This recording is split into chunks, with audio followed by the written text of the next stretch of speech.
मेरे दोस्तों, क्या आप जानते हैं यूरोप में एक ऐसा मुल्क भी है जहां मसाजिद से अजान की आवाज आती है, जहां मुसलमान आज भी सर उठाकर जीते हैं और जहां की औरतें पाकिस्तानी मर्दों को इज्जत, एतमाद और जिंदगी का साथी बनाने को फख्र समझती हैं?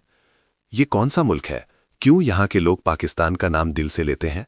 क्या वाकई बोस्निया एंड हर्ज़ेगोविना यूरोप का वो खामोश जन्नती खित्ता है जिसे दुनिया ने नज़रअंदाज कर दिया? और सबसे अहम सवाल, बोस्निया की औरतें पाकिस्तानियों से शादी क्यों पसंद करती हैं? क्या ये सिर्फ खूबसूरती है या इसके पीछे कुर्बानी, वफादारी और एक सच्ची तारीख छुपी है? अगर आप जानना चाहते हैं कि बोस्निया की मोहब्बत की वजह क्या है, वो कौन सी बात है जो पाकिस्तानियों को यहाँ खास बनाती है, और ये सब हकीकत है या सिर्फ कहानी, तो इस वीडियो को आखिर तक जरूर देखें, क्योंकि ये सिर्फ एक मुल्क की सैर नहीं, ये एक ताल्लुक की कहानी है। आज मैं आपको सिर्फ एक मुल्क की सैर नहीं करवाने लगा, बल्कि एक ऐसी कहानी सुनाने वाला हूं जो यूरोप के दिल में बसने वाले एक खामोश, बावकार और सबर आजमा खित्ते की है। एक ऐसी सरजमीन की कहानी जिसने हुस्न भी देखा, जख्म भी सहे, मोहब्बत भी बांटी और वफा भी निभाई। आज हम बात करेंगे बोस्निया एंड हर्ज़ेगोविना की। ये यूरोप का वो मुल्क है जहां कदम रखते ही अजनबियत महसूस नहीं होती, जहां मुस्कुराहटें सवाल नहीं करती और जहां दिल ये मानने पर मजबूर हो जाता है कि इंसानियत अभी जिंदा है। ये मुल्क रकबे में छोटा है लेकिन दिल में बहुत बड़ा। बोस्निया एंड हर्ज़ेगोविना जनूब मशरकी यूरोप में वाक़ है। आज की तारीख में इसकी कुल आबादी तकरीबन 32 लाख के करीब है। दुनिया के नक्शे पर यह तादाद शायद बहुत ज्यादा ना लगे, मगर इन 32 लाख दिलों में जो हौसला, जो वक़ार और जो कुर्बानी छिपी है, वो किसी बड़ी ताकत से कम नहीं। इस मुल्क का कुल रकबा तकरीबन 51,000 मुरब्बा किलोमीटर है, यानी पाकिस्तान के किसी एक बड़े सूबे से भी छोटा। लेकिन कुदरत ने इस छोटे से खित्ते में वो सब कुछ रख दिया है जो बड़े बड़े मुल्क तरसते हैं। यहाँ के पहाड़ खामोश हैं, मगर इनकी खामोशी चीखती है। यहाँ के दरिया शफ़ाफ हैं, मगर अपने अंदर सदियों की कहानियाँ बहाए हुए हैं। यहाँ की वादियाँ सब्ज़ हैं, मगर इस सब्ज़े के नीचे कुर्बानियों की सुर्ख यादें दफन हैं। ये कोई इत्तेफाक नहीं कि बोस्निया का नाम ही पानी से जुड़ा हुआ है, क्योंकि यहाँ पानी सिर्फ बहता नहीं, यहाँ जिंदगी बहती है। इस मुल्क की सरहदें क्रोशिया, सर्बिया और मॉन्टीनेग्रो से मिलती हैं और एक छोटी मगर कीमती साहिली पट्टी एड्रियाटिक समंदर से भी जुड़ी हुई है। यानी एक ही मुल्क में पहाड़ भी हैं, जंगल भी हैं, दरिया भी हैं और समंदर। अगर बात करें बोस्निया के दारुल हुकूमत सरायवो की, तो ये शहर सिर्फ एक शहर नहीं, बल्कि खुली हुई तारीख है। यहाँ हर गली, हर मोड़ आपको कुछ ना कुछ सुना देता है। 1463 से लेकर तकरीबन 1878 तक ये इलाका सल्तनत उस्मानिया के ज़ेर असर रहा। इसीलिए यहाँ की मसाजिद, बाजार और इमारतों में आपको तुर्क तर्ज तामीर साफ नजर आएगा। यहाँ तक कि कई शहरों के नाम भी तुर्क ज़बान से जुड़े हुए हैं। सरायवो वो पहला यूरोपी शहर था जहाँ 19वीं सदी में इलेक्ट्रिक ट्राम का आगाज़ हुआ।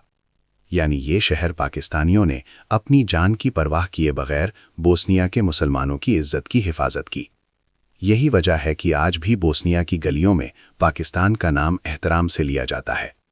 इसी इज्जत और एतमाद की वजह से बोस्निया की बहुत सी खवातीन पाकिस्तानियों से शादी को फ़ख्र समझती हैं। वो पाकिस्तान को एक वफादार, गैरतमंद और ख़ानदानी कौम के तौर पर देखती हैं। यहाँ की खवातीन खूबसूरत होने के साथ साथ मेहनती, खुददार और रिश्तों की कदर करने वाली हैं। जंग के बाद चूंकि बोस्निया में मर्दों की बड़ी तादाद शहीद हो गई थी, इसलिए खवातीन ने घरों के साथ साथ नौकरी और कारोबार भी संभाला।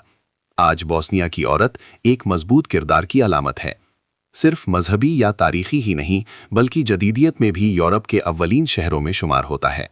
ये मुल्क बज़ाहिर एक इस्लामी रियासत नहीं, लेकिन यहाँ की 50% से ज़्यादा आबादी मुसलमान है। बाकी आबादी में ईसाई, यहूदी और दूसरे मज़ाहिब के लोग भी आबाद हैं। इसीलिए बोस्निया को यूरोप का यरूशलम भी कहा जाता है, जहाँ मस्जिद की अजान, चर्च की घंटियाँ और यहूदी इबादतगाह एक ही शहर में सांस लेती हैं।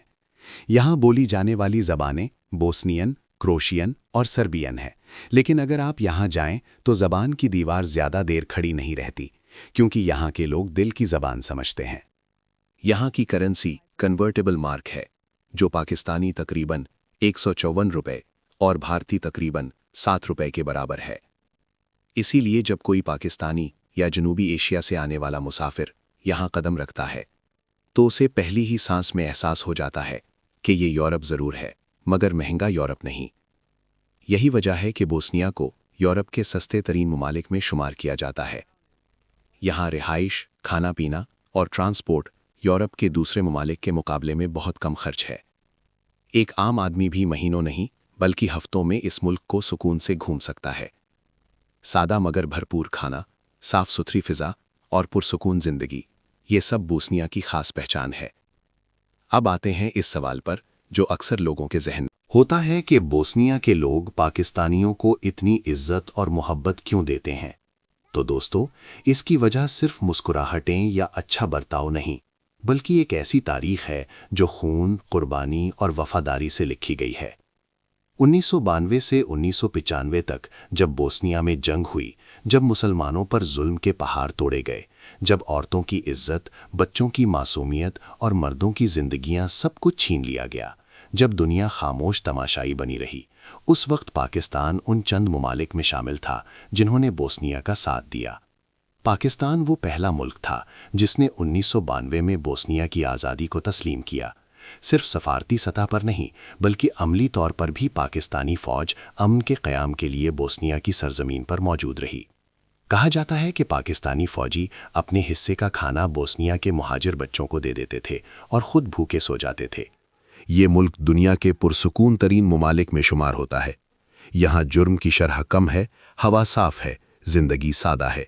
مساجد کی اذانیں یورپ میں بھی دل کو سکون دیتی ہیں۔ تعلیم کے لحاظ سے بھی بوسنیا ایک بہترین آپشن ہے۔ یہاں کا لٹریسی ریٹ تقریباً 98% ہے۔ پبلک یونیورسٹیوں کی فیس $250 سے $800 سالانہ اور پرائیویٹ یونیورسٹیوں کی فیس بھی یورپ کے مقابلے میں کافی کم ہے۔ بوسنیا کی شہریت حاصل کرنے کے لیے تقریباً 7 سال یہاں رہنا پڑتا ہے یا شادی اور سرمایہ کاری کے ذریعے یہ عمل تیز بھی ہو سکتا ہے۔ اس شہریت کا سب سے بڑا فائدہ یہ ہے کہ یورپ کے کئی ممالک آسانی سے گھومے جا سکتے ہیں۔ دوستو، بوسنیا وہ ملک ہے جو شور نہیں مچاتا مگر دل میں اتر جاتا ہے۔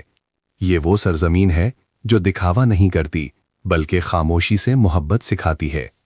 اگر آپ یورپ میں سستا، پرسکون اور مسلم فرینڈلی ملک ڈھونڈ رہے ہیں تو بوسنیا یقیناً ایک بہترین انتخاب ہے۔ اگر آپ کو یہ کہانی اچھی لگی ہو تو اپنی رائے کامنٹ میں ضرور دیجیے گا اور ہمارے چینل کو سبسکرائب کرنا مت بھولیے گا۔ اگلی ویڈیو تک اللہ حافظ۔